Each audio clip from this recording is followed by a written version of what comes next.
Hi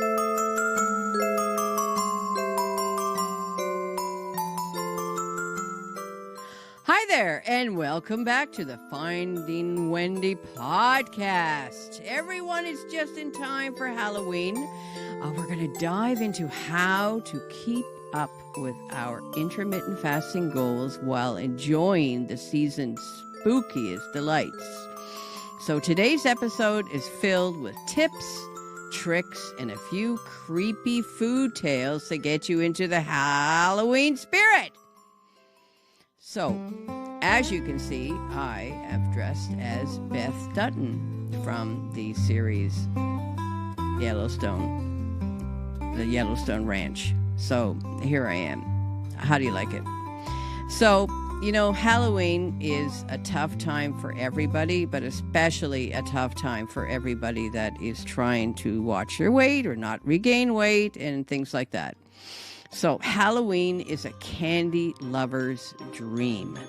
And if we're going to understand Halloween temptations, the key is to learn how to indulge in a way that keeps us on track. So let's talk strategy. But first, here's a spooky treat for you.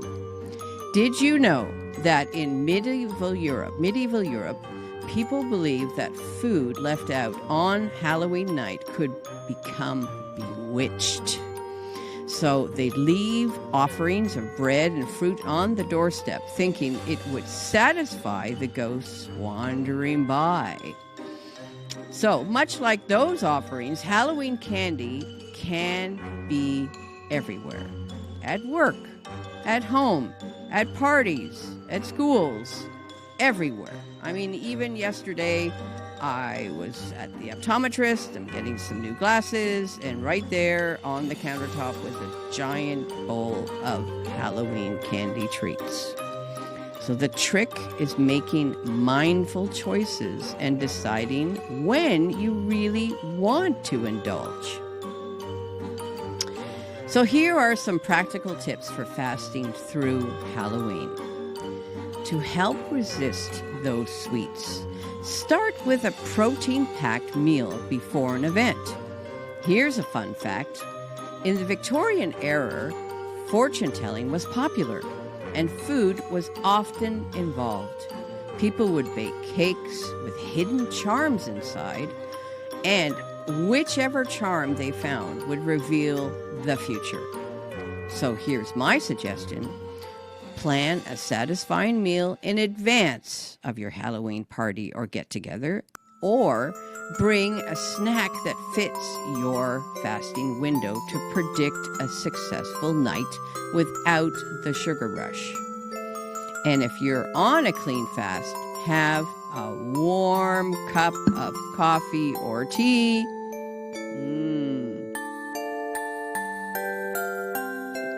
I just took a sip of my delicious espresso coffee.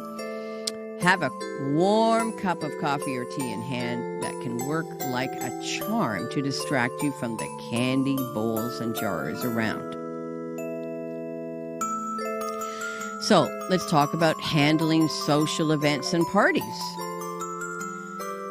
Halloween parties can be tempting, but don't let your fasting journey haunt you. Enjoy the social scene and maybe even bring a healthy Halloween-inspired treat to share, like a veggie platter shaped like a skeleton. Here's a spooky tale to set the scene. Did you know that ancient Celtic traditions believed that spirits could disguise themselves as food? When spirits were spotted at feasts, they were offered the best dishes to appease them. Take a note from the Celts. Indulge wisely, but make your choices with intention. So some final thoughts and tips. Let's wrap up with a few final tips. Halloween only comes once a year. So if you decide to enjoy a treat, savor it, but don't let it come back to haunt you. Remember, it's all about consistency in the long run. So here's one more fun story to leave with you. Legend has it there's a mystical pumpkin patch where each pumpkin holds a special flavor. A mix of sweet, salty, or even a little spooky. Just like those magical pumpkins, Halloween treats come with surprises. So pick your favorite, enjoy, skip the guilt.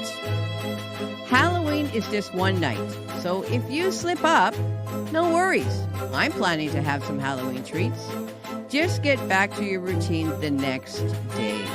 After all, it's the memories, not the calories, that matter most. Thanks for joining me today, and I hope you feel empowered to enjoy Halloween while sticking to your goals.